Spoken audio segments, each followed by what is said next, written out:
ನೋಡಮ್ಮ ಮಾಧುರಿ, ನೀನು ಆವಾಗ ಮಾಡಿದ್ದು ನಮಗೆ ಕೋಪನ ತರಿಸಿರ್ಬಹುದು. ಆಮೇಲೆ ನಾವು ತುಂಬ ಪಶ್ಚಾತ್ತಾಪ ಪಟ್ಟಿದ್ದೀವಿ ಅಮ್ಮ. ಆ ಸಮಯದಲ್ಲಿ ನಾವು ಹಾಗೆ ನಡ್ಕೋಬಾರ್ದಾಗಿತ್ತು ಅಂತ ತುಂಬ ಸಲ ಅಂದ್ಕೊಂಡೆ. ಹೌದು ಕೆಣೆ, ಅವತ್ತಿನಿಂದ ಇವತ್ತಿನವರೆಗೂ ನಿನ್ನ ನೆನೆಸ್ಕೊಳ್ದೇ ಇರೋ ದಿನನೇ ಇಲ್ಲ. ಅವತ್ತು ಯಾರು ಕೆಟ್ಟ ದೃಷ್ಟಿ ಬಿದ್ದಿತ್ತೋ ಏನೋ, ಹಾಗೆಲ್ಲ ಆಗೋಯ್ತು. ಆಮೇಲೆ ಬರೀ ನೋವು. ನನ್ನ ಮೊಮ್ಮಗಳು ಸಿಂಧು, ನಿಮ್ಮ ಅಣ್ಣನ ಮಗಳು, ಅವಳದು ನಿಶ್ಚಿತಾರ್ಥ ಆಗ್ತಾ ಇದೆ. ಕೆಟ್ಟ ಕಾಲ ಹೋಗಿ ಒಳ್ಳೆ ಕಾಲ ಶುರುವಾಗಿದೆ. ಮೊಮ್ಮಗಳ ಮದುವೆ ನಿಶ್ಚಿತಾರ್ಥ ಫಿಕ್ಸ್ ಆಗಿದೆ. ಅದಕ್ಕೆ ಸರಿಯಾಗಿ ನೀವು ಬಂದಿದ್ದೀರಿ. ನೀವು ನಮ್ಮ ಜೊತೆನಲ್ಲೇ ಇದ್ದರೆ ಒಟ್ಟಾಗಿ ಎಲ್ಲರೂ ಸಂತೋಷವಾಗಿರ್ಬೋದಮ್ಮ.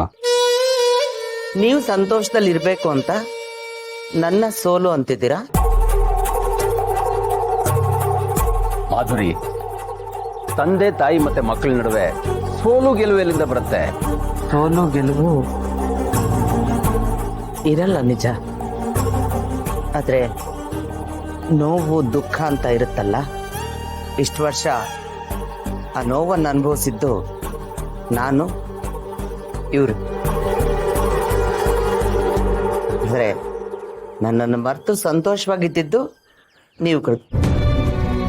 ಮದುವೆ ಆಗಿ ಗಂಡನ ಜೊತೆಯಲ್ಲಿ ಮನೆ ಬಾಗ್ಲಿಗೆ ಬಂದ ಮಗಳನ್ನ ಮನೆ ಒಳಗೂ ಬಾ ಅಂತ ಕರೀದೆ ಅಲ್ಲಿದ್ದಾನೆ ಕಳಿಸ್ಬಿಟ್ರಲ್ಲ. ಆ ದಿನನ, ಆ ನೋವನ್ನ ನಾನು ಯಾವತ್ತೂ ಮರೆಯಲ್ಲ. ಅವತ್ತು ಮನೆ ಒಳಗೆ ಕರೀದೇ ಇರೋರು ಈಗ ಯಾಕೆ ಕರೀತಾ ಇದ್ದೀರಾ? ನಾನು ಯಾವುದೇ ಕಾರಣಕ್ಕೂ ಆ ಮನೆ ಒಳಗೆ ಕಾಲಿಡಲಿಡ. ಮಾಧುರಿ, ಅವರು ನಿನ್ನ ಹೆತ್ತವರು. ಅವ್ರ ಮಾತಿಗೆ ಬೆಲೆ ಕೊಡಬೇಕಾಗಿದ್ದು ನಿನ್ನ ಕರ್ತವ್ಯ. ನೀನೇ ಹೇಳಿದ್ಯಲ್ಲ ವಿಜಯ್, ತಂದೆ ತಾಯಿ ಮತ್ತೆ ಮಕ್ಕಳ ಮಧ್ಯೆ ಸೋಲು ಗೆಲುವು ಇರಲ್ಲ ಅಂತ. ಹಾಗಂದ್ಮೇಲೆ ಕರ್ತವ್ಯದ ಹಂಗೂ ಇರಲ್ಲ ಅಲ್ವಾ? ಹೆತ್ತ ತಂದೆ ತಾಯಿ ಅಂತ ಅಂದ್ಮೇಲೆ ಇವರು ಅವತ್ತೇ ನನ್ನನ್ನ ಮನೆ ತುಂಬಿಸ್ಕೋಬೋದಾಗಿತ್ತು. ಮಗಳೇ, ಅವತ್ ನಾವು ಮಾಡಿದ್ದು ತಪ್ಪು ಅಂತ ಒಪ್ಕೋತೀನಿ.